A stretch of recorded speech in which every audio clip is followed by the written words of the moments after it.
If you're having a bad day, if you think you're failing at this, please know how much progress you've made.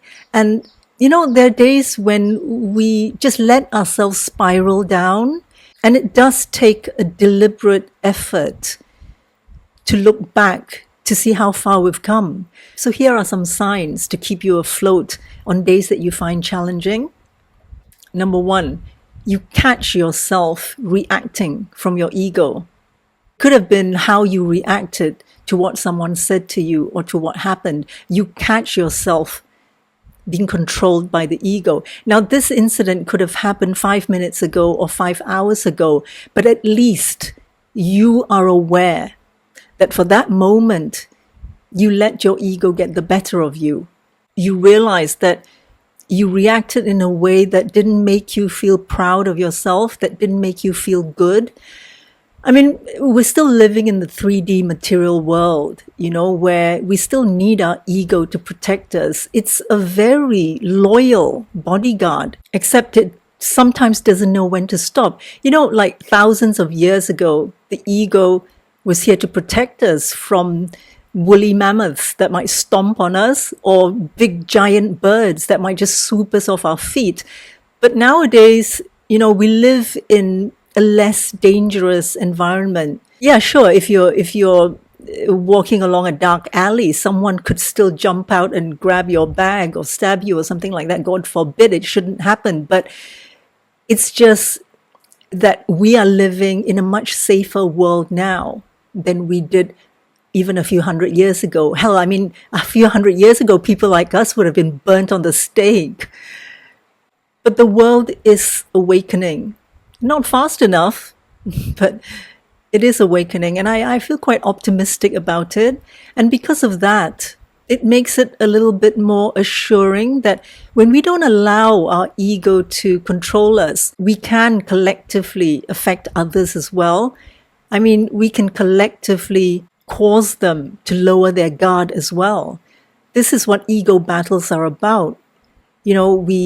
We react to something and then the other person reacts back, and then it just spirals into a huge ego battle. And what we were arguing about doesn't even matter. Sometimes, it's just a difference of opinion. And if that opinion doesn't harm you or your family or people that you love, then it doesn't matter. It's just their opinion. But sometimes it's because we're so hardwired. Like, we're still hardwired to caveman days, where if someone said something we didn't like, our ego sees it as a threat, as though, real life vipers were coming out of their mouths to attack us. So you catch yourself reacting to something that someone said, then you're doing very well. The other day I was talking to a friend, and after our meeting, she texted me and she said, sometimes I can get quite fanatical about my beliefs, I know it's because of my ego. I know my ego was controlling me at that point. And I said to her, well, not really. I don't find that you're fanatical about your beliefs. I mean, they're your beliefs. They're not harming me. And you're not shoving it down my throat. You're just expressing your beliefs. And incidentally, a lot of people misuse the word gaslighting. They call everything gaslight. People call everything gaslighting nowadays. To me, gaslighting is an intentional act to harm you, to make you feel crazy. If it's not intentional, then it's not gaslighting. It's called a difference in opinion. So sometimes when we call someone out for gaslighting, we have to know whether they're doing it intentionally or not. If they're not doing it intentionally, then it's a difference in opinion, and there's no point in trying to prove them wrong. Anyway, I'm going off track with this. Point number 2, you have transformed being judgmental to being discerning. Now, I used to be the most judgmental person that I know, but that was a self-protection mechanism because I was always led to believe that everyone was out to get me. So I got paranoid. I didn't trust anybody. But in trusting nobody to protect myself, I was also closing my doors to genuine people who were genuinely kind and who really did care for me. But I shut them out as well because of my paranoia, because of my judgment of them. And then I swung from one extreme to another, and I began to trust everyone, because not trusting anyone was harming me. It was making me so unhappy. So I swung to the other extreme and I trusted everyone. And obviously that got me into a lot of trouble. That got me cheated. Obviously, it got me lied to. That's not a good thing. Extreme is not a good thing. But I needed to go through that in order to find the balance, in order to know the middle path.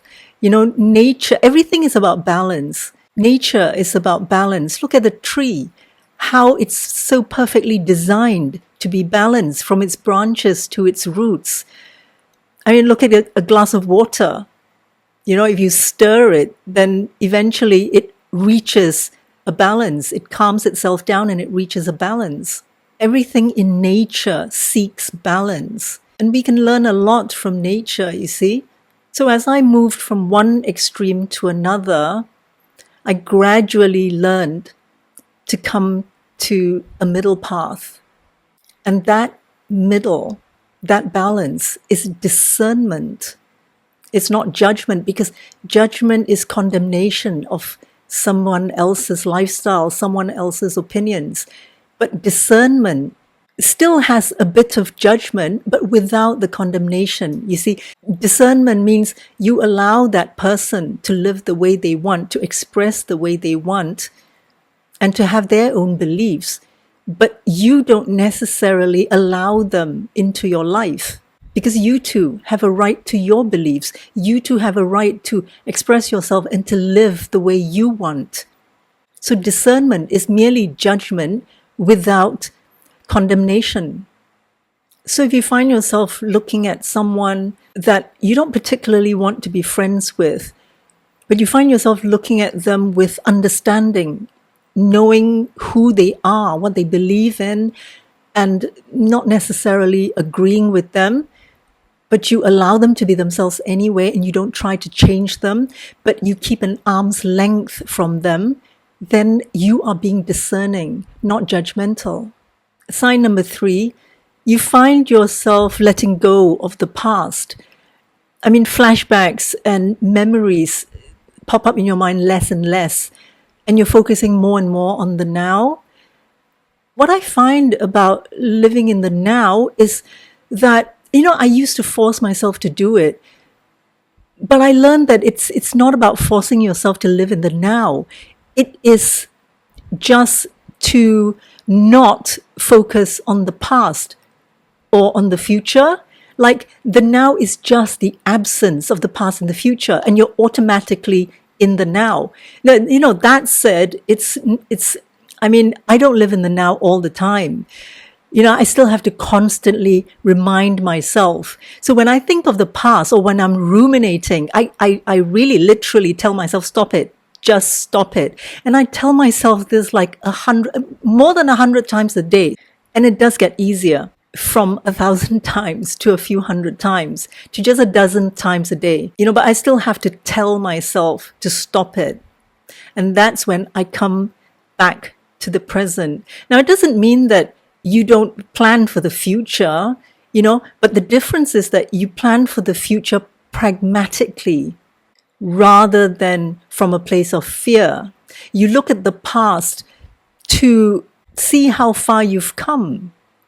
You look at the past from a positive point of view, how many obstacles that you've overcome, how many lessons you've learned, and how close you are to your personal goals. And when you look in the future, it is just to plan your finances or whatever you have to plan in a pragmatic way. Like, yeah, I got to get this done. I got to pay the bills. I got to make sure that I have enough money to sustain me for how long. The action is the same, but the feeling is very different. It's not from fear of lack. It's not from fear of not having any money. It is basically, I need to plan this. That's it. Pragmatic. Okay? Matter of fact. That is the difference between ruminating over the past and fearing for the future. So if you resonate with these 3 signs, you're doing good. But don't beat yourself up if you're not doing these 3 things, or if you're not doing them well enough. You know, even a tiny bit of progress is something to be proud of, something to be happy about. Now, if you want to know more signs, I've got, check this video out, okay, on how to measure your progress.